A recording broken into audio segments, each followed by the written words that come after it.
Hi there, happy weekend. So, I do want to work on a 5 and 5, but in light of all of this information that we've been getting regarding the text messages, the text messages that have been going between they're lost, they're found, they're lost, they're found, between the two, Stork and Page, these lovers, the FBI lead investigator, and the attorney who was also working the case, who were supposed to be very neutral about President Trump. Okay, so my grandma used to say this thing, lies have long legs, and you can think of that in so many different ways, right? Lies have long legs. I always thought of it as they go far, like they just go on and on and on and on. People start lying and then they just continue, There are so many people involved in this. I love the fact that when people start doing things to CYA, it doesn't just affect them, but it affects everyone. And clearly, the best thing about this presidency, so there's been several great things about this presidency so far, but one of them has definitely been that President Trump has shaken the very foundation that for decades the establishment has used to manipulate us. And it's quite entertaining to watch them just scuttling around, like, what are they going to do? How are they going to get out of this one? And what happens is they lie, and these lies have long, long legs. So you may remember just about a week ago, and I'm going to post links in the description box for this. There were articles that came out that declared that, well, let's see, the FBI, and I don't want to read all of this. Maybe I'll just cut this short, and then I'll just read this as an audio and just attach it for anybody who wants to hear me drone on about it. You can read it yourself. But there were articles that were posted saying that they lost these text messages. And then, of course, that's going to raise suspicion for everyone, right? If it doesn't raise suspicion for you, you're already far gone. You've drank the Kool-Aid. But then, to cover that, they say, oh, we didn't just lose, their text messages. It wasn't just these two people. It was lots of people. And if you want to know what the truth is, you go to Snopes and you believe the opposite of whatever they say. I've found this out too. My desk is a mess. I really wasn't planning on doing this, but I'm procrastinating my taxes. And anyway, so yeah, go to Snopes and believe the opposite. And then all of a sudden Judicial Watch comes out and they start pressing along with a lot of other people because fed up to hear, like, done. Don't want to even begin to listen to it anymore because we know it's just nothing but lies, right? It's just nothing but lies. Well, Judicial Watch files a lawsuit and suddenly, the documents, the text messages pop up. Isn't that amazing? And now everybody's happy that they resurfaced, and I might just seem like I'm being nitpicky about this, right? Like, Anna, they found them, move on. I really can't stand that when people say that. I mean, of course, everybody has the ability to move on past things, but the reason why certain things continue to happen, like corruption, is because nobody is held accountable. That is so critical in this vicious triangle that just pings back and forth and up and down and left and right, okay? Well, I think I can see this without my glasses. I'm so blind. The whole thing with these messages is that they're saying that they were lost. And I believe that I don't care how many investigations that they have to open up into this. There needs to be an investigation about the investigation that was going on, who was doing the investigation, who said that these weren't procurable, okay? Because that is called obstruction. That is actually a felony in a federal case. That is punishable. That is something that if you or I would do, if you or I would destroy information, just think, pick up your fucking hammers and just start whacking away at shit, you know, that you're supposed to be handing over to the feds. I think that we would be having some serious repercussions for that. And these people need to be held accountable. So it wasn't just an accident. How do we know this?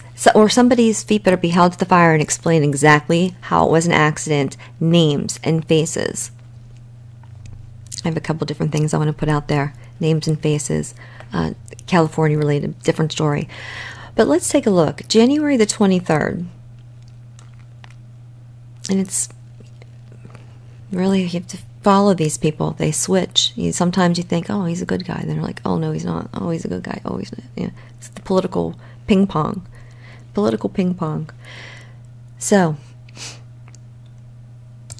and I mentioned Grassley's name, and this is who this is from, right? The Honorable Chair Ron Johnson and Grassley. Because they want to look into seeing how this really could be. Dear Inspector General Horowitz, who I have absolutely zero faith in. Yeah, I don't trust him whatsoever. The Committee on Homeland Security and Governmental Affairs and the Committee on the Judiciary are conducting oversight of the Federal Bureau of Investigation and the FBI's investigation. It's an I haven't read this either. This is like the first time I'm reading this, but I already know what this says because, you know, perused it in an article for something else. So, yeah. I'm a little scattered. Sorry. Should I start over? No. Okay. The FBI and the FBI's investigation of classified information on former Secretary of State Hillary Clinton's private email server. We write to request information about the loss of FBI records connected to this investigation. On January, I almost feel like I need to make a timeline. On January 12th, 2017, so that was a little over 1 year ago, the Department of Justice Office of Inspector General, DOJ, Department of Justice Office of Inspector General. Sometimes I think they have us like bogged down with these little acronyms as well. Announced an investigation of allegations that the department or FBI policies or procedures were not followed in connection with or in actions leading up to or related to the FBI director's public announcement on July 5th, 2016. So that was from the prior year. So they're following up. And the director's letter to Congress on October 28th and November 6th, 2016, right around election time, right? And that certain underlying investigative decisions were based on improper considerations. Again, this is relating to those text messages when it comes out that there is a huge bias, not that we didn't know, huge bias against President Trump. Well, then, you know, he was just still not elected yet. On December 6th, 2017, well past, you know, we're talking about just a little bit about a month ago or so, we wrote to you concerning the Department of Justice Inspector General's discovery of text messages between the FBI, Lisa Page, and Peter Strzok, however you want to pronounce it.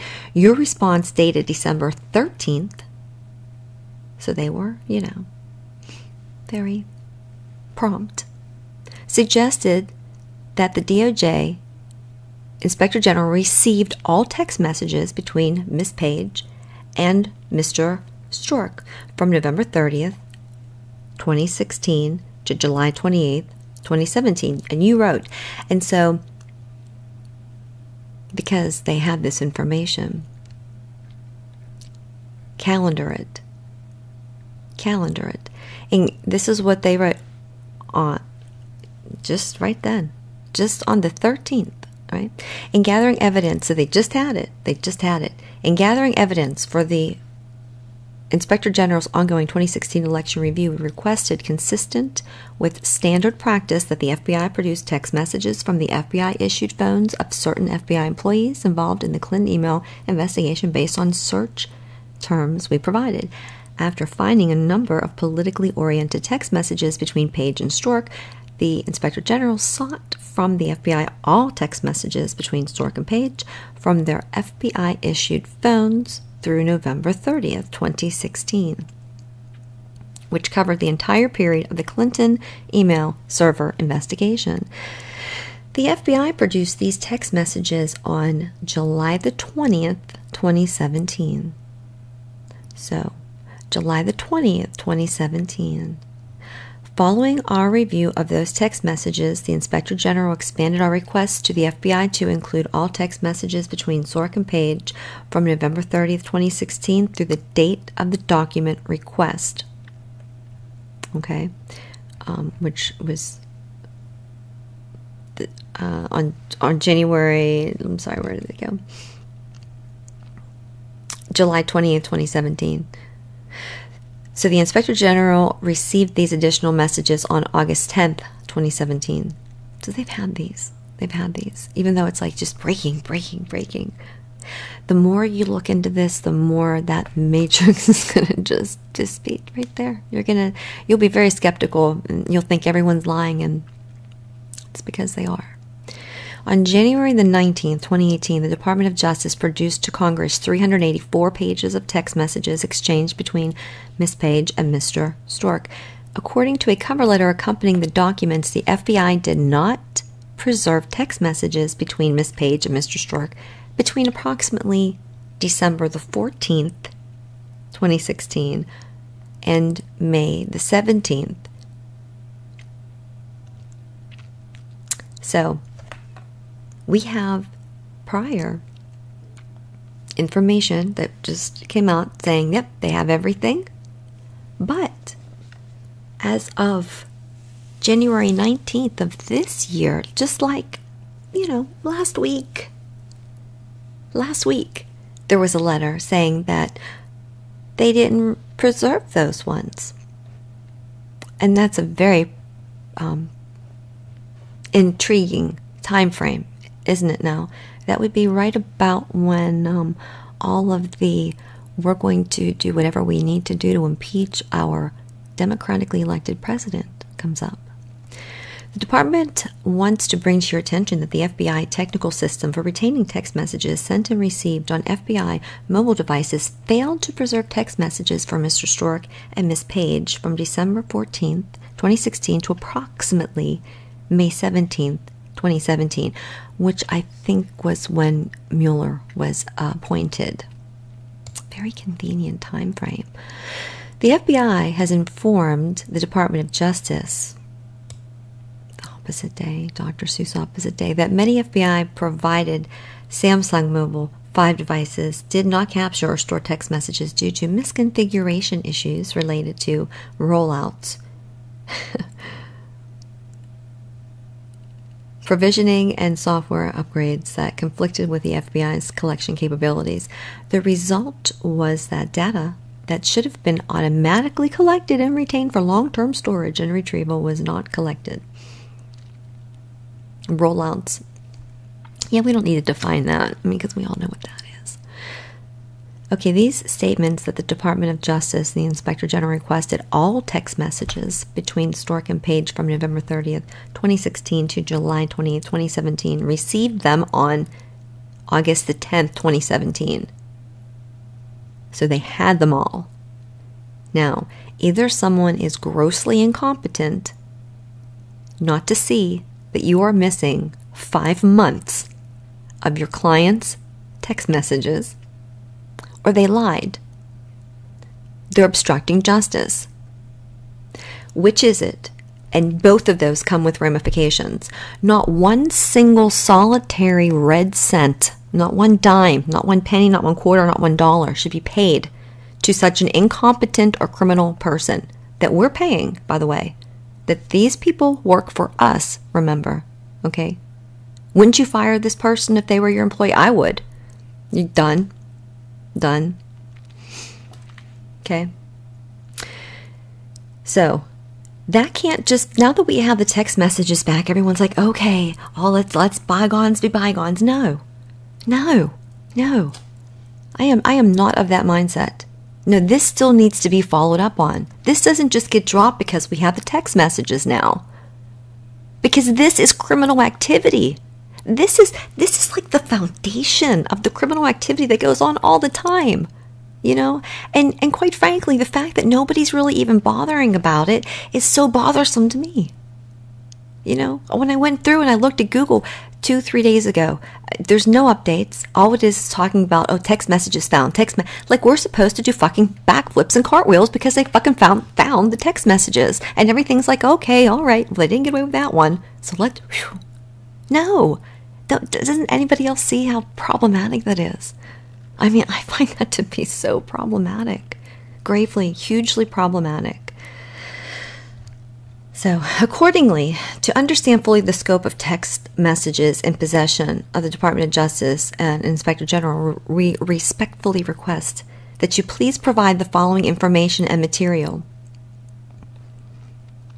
Thank God these guys are asking these questions. I mean, this is what I expect from our congressmen and women, to ask these kind of questions, to have people be held accountable. So they're asking, 1, is it accurate that the FBI failed to provide the Department of Justice and Inspector General text messages between Stork and Page from December the 14th, 2016 to May 17th, 2017 due to technical errors that prevented the texts from being archived in the FBI's records preservation system? Give them one chance.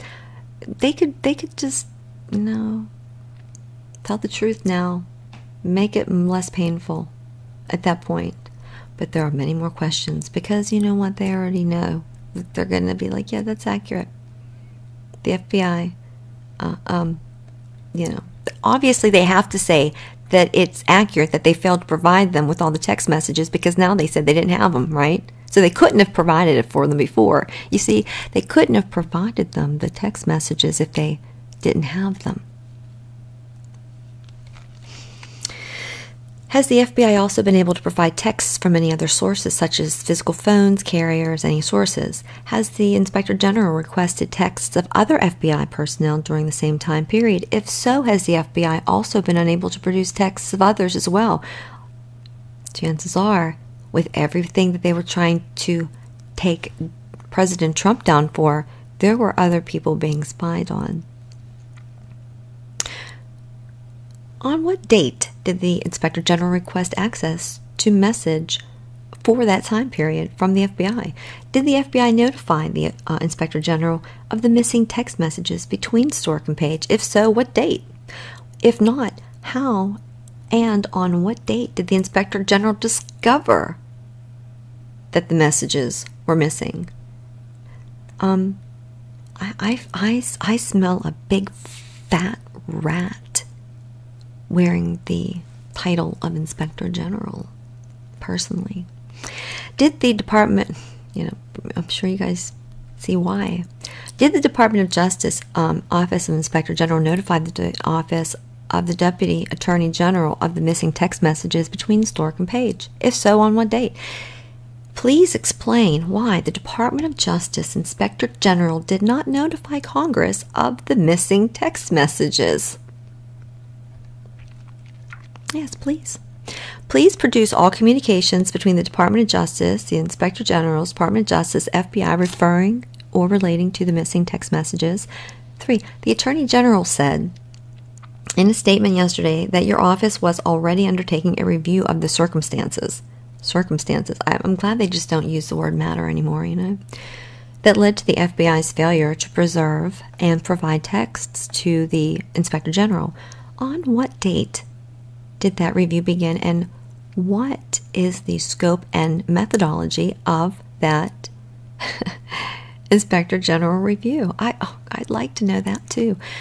Has the Department of Justice or the Inspector General been successful in retrieving any of the missing text messages from any other source.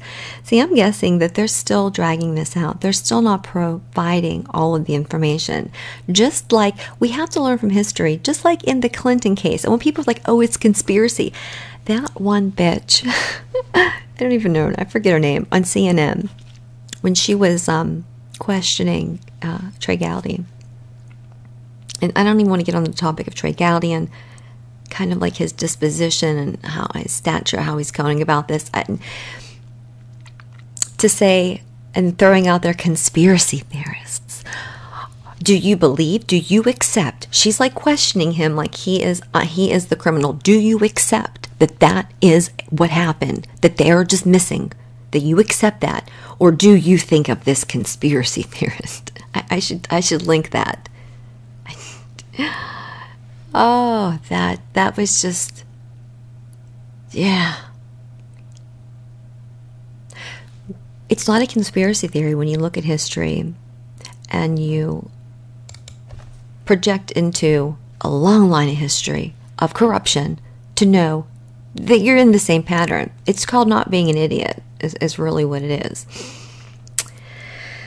Oh, my goodness. So does the Inspector General have the necessary authorities, resources, capabilities to obtain the missing text from other sources? If not, please identify any gaps in your office's ability to do so. These people make a lot of money. They're very smart. I am in no way, shape, or form sitting here thinking that I'm the genius and that I know more than these people, because these people are way smarter than me. They really are. And they're also liars. Not the people that are writing the Inquisition here to them, to Horowitz, but the Department of Justice, the Inspector General. I mean, they have a PhD in lying. In the most recent batch of texts, Mr. Stork and Miss Page frequently are also communicating about work-related matters via apparently personal accounts on Apple encrypted iMessage texting system as well as to Gmail.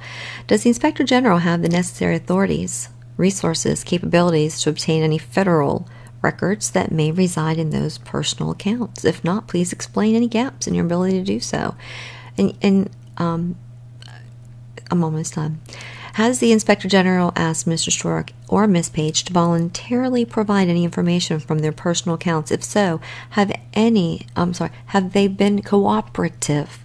The Inspector General has not asked. If the Inspector General has not asked, please explain why not. Has the Department of Justice Inspector General interviewed Mr. Stork, Miss Page? Has the Department of Justice or Inspector General interviewed the employees of the FBI's Information Technology Office regarding the loss of text messages? It's very important because, again, you're talking about potential felonious activity. Please respond to this letter as soon as possible, but no later than January the 29th. The 29th. So while that's an important date. Like these answers, they defer. I'm looking forward to this. This should be headline news. This should be breaking. This should be the breaking news. I'm sure that it won't be. I'm sure that the news will be something related to some tweet Donald Trump made. Thank you for your attention to this matter. If you have any questions about this request, please contact at the Senate Homeland Security and Government Affairs Committee staff. So, the 29th, and that's just a couple days away. It's a very big day. I mean, we have a lot going on that day. And I was starting to do my 5 and 5, and I couldn't just like rush through this, and I'll work this into my 5 and 5, but you have to, there's, State of the Union address is coming up. And then we have Maxine Waters, who's already announced her doing some sort of, speech to negate whatever President Trump says. I find it laughable that she's already went ahead and declared she's going to do this. And that's what's going to get all the press. That's what's going to get all the press. This is going to probably get swept under the rug. And I just don't want it to. So I've made this rather long, lengthy video that I'm going to put out there on that now because I think it's important. I think we have to hold people accountable. Links in the description box for where you can look at this document. And I think everybody should be demanding the answers to what we have in these this questionnaire right here for them. All right, I got work to do. Everybody have a great weekend. Bye. I know I got a big mic.